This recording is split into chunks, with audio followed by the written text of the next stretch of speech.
Surprise, surprise, we're still in this pandemic, and we're going to start off with this first story that there is new data emerging from Statistics Canada showing that despite the risk, there are a lot of Canadians who are still traveling.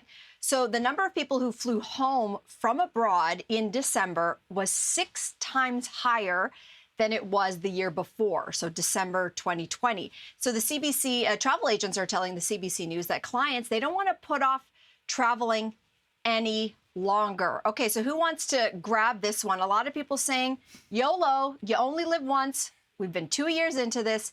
It's time to go. What say you? I think destination is a factor too. You know, it's one thing to go on a beach vacation, for example, and there's less traffic, so to speak. But sorry about that. I just had to adjust something for tech, but I know people here at home can hear me. I was talking about destination, and beach vacations are one thing, but let's say that you're going somewhere like I really want to go back to Asia, East Asia. Hong Kong, for example, super busy metropolis. You need public transportation, taking the subway. London, the same thing. If I were to go to London, I don't think I'd be comfortable hopping on the subway and then going to restaurants and going to different places. Like one day for a beach vacation is very different from a day when you're going on holiday to a destination like Hong Kong or London, when you're making several stops and needing to see more people and going to more places. I think that we are talking, at least at this time of the year, I think a lot of people are talking about the beach. I was asking people on Instagram this weekend, like, who's got travel booked? A lot of people are booking. They booked last year thinking, we'll be able to do it next year. We should be out of this by 2022. There's a lot of money on the line. And I'll tell you something, the vast majority of people who responded to my question that, are you going to keep your travel? The majority actually said yes. And here's why. I think that we've been 2 years into this. Last year and the year before, it wasn't, vaccines were not as plentiful and available as they are today. So we do have the majority of Canadians who've been very responsible, the majority of Canadians who are at least double vaxxed, a lot more who are getting boosted. Kids are available now to get vaccinated. My daughter's double vaxxed as well. And I think that a lot of people at this stage with Omicron have actually been sick. So if you've actually been responsible, I use that word, throughout this pandemic, you've been masking, you've been vaccinated. Sadly, maybe you already got sick. You feel like I've been doing all the right stuff. I do have a certain level of immunity. My risk assessment, maybe compared to somebody else's, is very low. I don't want to use this word lightly, but is it maybe a reward that you have been responsible, you have been thinking about other people, and if your risk is very low compared to somebody else, why wouldn't you go? I have to admit, guys, that I have zero desire to travel. And you know me, it's something that I generally enjoy doing. But you put an obstacle in my way. You put, like, I have to take a PCR test going in and out and extra fees and maybe get into the airport already, like, more than 3 hours ahead of time. I'm out. Like, all of those little obstacles, I guess it's part laziness, I guess. But I don't think I'm going to travel again until some of those obstacles are removed. I hear you, Jess. Like, I'm sort of on the fence about all of it. I booked a vacation to somewhere hot at the end of February, early March. And we did it back in November when Omicron wasn't quite, like, it was, you were hearing about it, but it wasn't where it was at when we booked. And, you know, we booked with travel insurance. So we're still watching. Like, if that travel advisory is still in place, I don't know. Part of me does feel weird about it. If the government is saying, you know what, guys, it is not safe. I mean, we've checked into the worst case scenarios. You know, what would happen if we were there?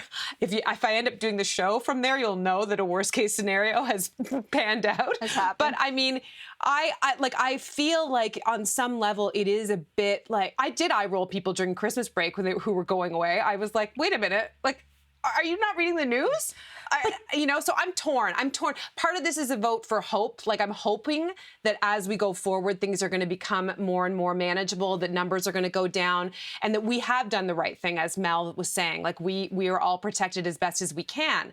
But having said that, I don't want to just, like, thumb my nose at the government's rules. They're there for a reason. Sure, but it's not a ban. I mean, that's the clarification. It's an advisory against non-essential travel. That does not mean, like, we did have actually a travel ban at one point where it was like, don't go anywhere. And I totally understood that. But I also have travel booked before you, actually, Cynthia. So who knows where we'll all be doing the show from. But, you know, I haven't shared this on the air yet, but my family and I had COVID in December.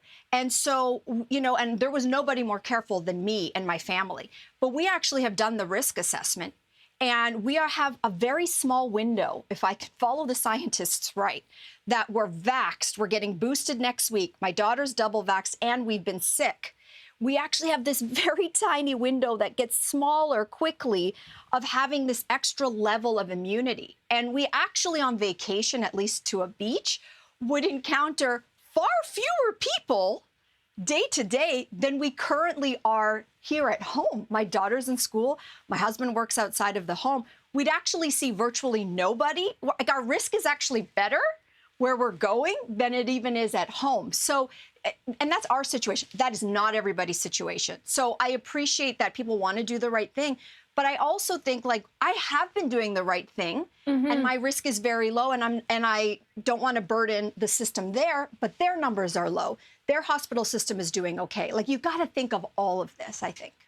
I wonder if that's why so many Canadians, Mel, like you, are like just very eager to travel, because you see sort of the rest of the world. And I don't know if you guys have friends or you follow people in the States, for example, and they're going out for dinners and so on. And there was that report that was released, I think just on the weekend, something about the most miserable countries out of 15 countries. And Canada was like number 6. And they think it's because our sort of rules regarding COVID, like with closures and so on, have gone on longer than most other places. And yeah, I read that the top medical advisor to the world's airlines say that passengers are twice, if not 3 times more likely to catch COVID-19 since Omicron came on the scene on a plane. But that also translates to in a grocery store, you're now 2 or 3 times more likely. A restaurant. So it's a restaurant, exactly. It's across the board now. So the risk thing, like you were saying, Mel, I think more people are willing to take the risk. And I think it depends on each. Go ahead. No, you go finish. No, I think, and you know, when you talk about the risk, it's interesting, Jess, that you said grocery store, because right now, in where we live in Toronto, it is kind of like a semi-lockdown. So I don't go anywhere. I walk the dogs. I'm lucky enough to be able to order in my groceries. I'm not getting nails done. I'm not, seeing people. I only see my parents. So I think for me personally, the sort of rule for me personally is if at home, I'm not going out, I'm not even going to the grocery store, I won't jump into an Uber. I have, I'm short on something, I have to run into like a gas station store to get like water for the dog who's dehydrated. It is a mad scramble. If I'm not doing anything of that at home, then I'm not going abroad. And that's, I feel like that is the rule for some people out there, I'm sure, and clearly not for others. But that's my personal risk assessment.